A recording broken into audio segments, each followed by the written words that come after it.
lights are bright. Okay, so ordinarily, when I speak, I like to know a little bit about the audience, so hopefully you all can help me out, okay? I can barely see your hands, but we'll try.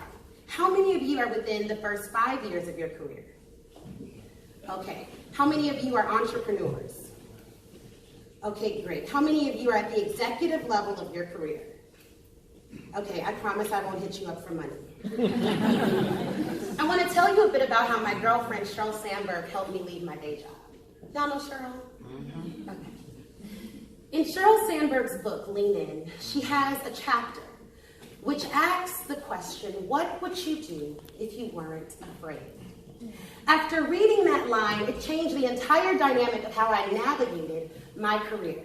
See, before I met Sheryl, through her book Lean In, and hopefully in person, I didn't quite go all the way, because I'm a lot. I mean, my husband will tell you I'm a little dramatic. Normally I wouldn't admit that in public, so now he's got me on tape. But I wouldn't go all the way. You know, being a Black woman lawyer at a large law firm means that I am one of only 5% of the general legal population. And at Kirkland & Ellis, at the largest firm in the world, as named last year, I was the only Black woman in the general litigation department, which meant I was often the only one, which meant I was often alone, which meant the way I showed up to work was rather different. It also means that I was the chosen one. Y'all know the chosen one. I was the right kind of Black. You know what I mean? Like, I was Black, like, got both parents in the house Black, grew up in the suburbs Black, went to the best schools Black, could talk like this Black, could still do a yes Black, but didn't do it in public Black. I was that kind of Black. The kind of Black that they thought when they hired me, they were going to get the perfect type of Black. I mean, they invited me to all the diversity events. They were like, we got this girl. Black kids are coming in, we got this girl. Ash, we love you. We love you so much that we're not going to quite tell you you'll make partner yet, but we want you to talk to the Black kids we have coming. And I was like, okay. At first, I did it a little bit, right? But then one of my mentors pulled me aside and he was like, Ashley, I want to break something down to you. You can either be a great lawyer or you can be a great diversity advocate, but it's your choice. You can't do both. And that hurt me, y'all, because I love being Black. See, I am the type of Black person who always tries to help other minorities. Our foundation helps both the Latino community and the African American community. And we do it because Chicago is segregated, right? So our program on the north side just happens to be 99% Latino. Our program on the west side is almost 100, well, actually yesterday they told us it's 100% Black. So we're able to help two communities, but I do that work while working a rigorous job at Kirkland & Ellis because I love where I'm from. I never wanted to be separated from my culture, but when they hire who they think is the right kind of Black, they want you to separate. See, they loved me when I was speaking in a vernacular that they understood and related to. They loved me when I talk about my vacation to Thailand, where they also go frequently. They love me when I say that. But when I raise my hand and say, why am I the only one? I just sent you 5 resumes. I know my mentee, who happens to be Latina, is cold as hell. Can I say that, Daddy? Yeah. My dad's a pastor. So I don't know why they didn't hire her yet.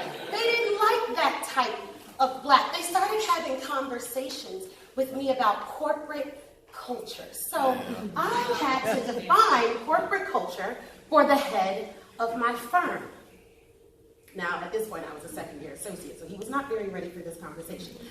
But he calls me and says, Ashley, you know I love you, right? I think you're great. We really think you're awesome. You have all the good grades and the things that we like, but you don't quite seem to fit with the corporate culture. I said, explain.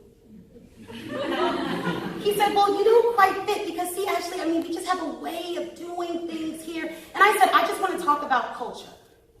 Culture, traditionally, when you have a consistent culture, there is some commonality in look, commonality in speak. You identify in some consistent way. Everything's not the same, but it still all seems to fit. So when you have a law firm that is 98% white, and you tell my young Black girl behind, I don't fit within that culture, I'm just not a white girl.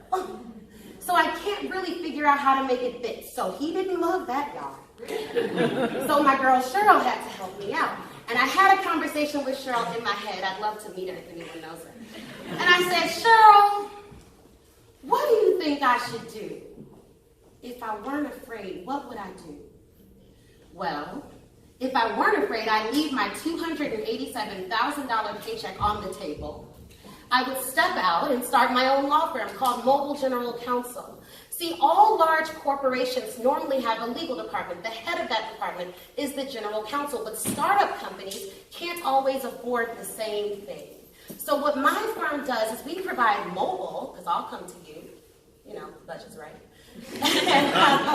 I'll come to you, and I'll provide general counsel-like services that startup companies can afford. And when they give me their legal budgets that happen to be too large for just me to handle, I go out and I hire other lawyers who are diverse and do what's called a request for proposals, but I manage it. Because when I do that, I can not only get empowered by getting the contract, but I can empower so many other lawyers who are diverse, who are of color, who have the ability to do the work but just don't have the pedigree. I can sell my pedigree and extend my academic capital to all of those other people who are qualified. That's what I told Sheryl I would do if I weren't afraid.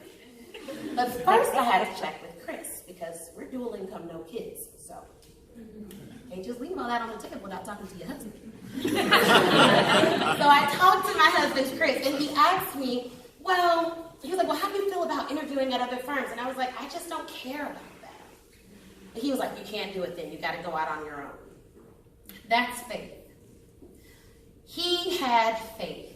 All I had to do was get over the fear. And so my mantra has always been faith over fear. And when you all are out there having big dreams, having dreams that you don't think anyone else will quite understand, when you're in your office and you're maybe the only one of color in that office, when you don't quite know why it's not fitting, I would ask you to ask, what would you do if you weren't afraid?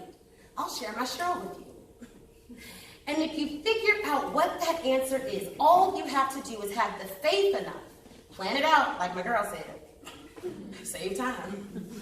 But have enough faith to do it. Do one thing a day that scares you. Just one thing a day.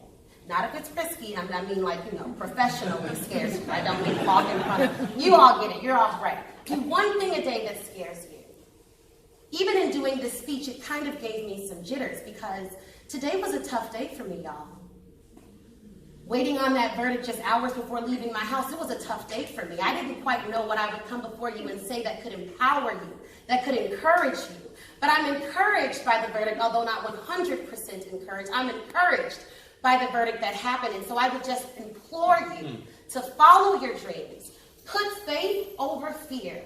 And when you feel like you're the only one at your company, know that you're not. Know that there was a chick named Ashley who was calling these big firms to the carpet. Know that she was the only one. Know that her homies didn't always have her back, but she did it anyways. And so you're not alone. And it's not without risks, but I know it's with a reward. Thank you so much.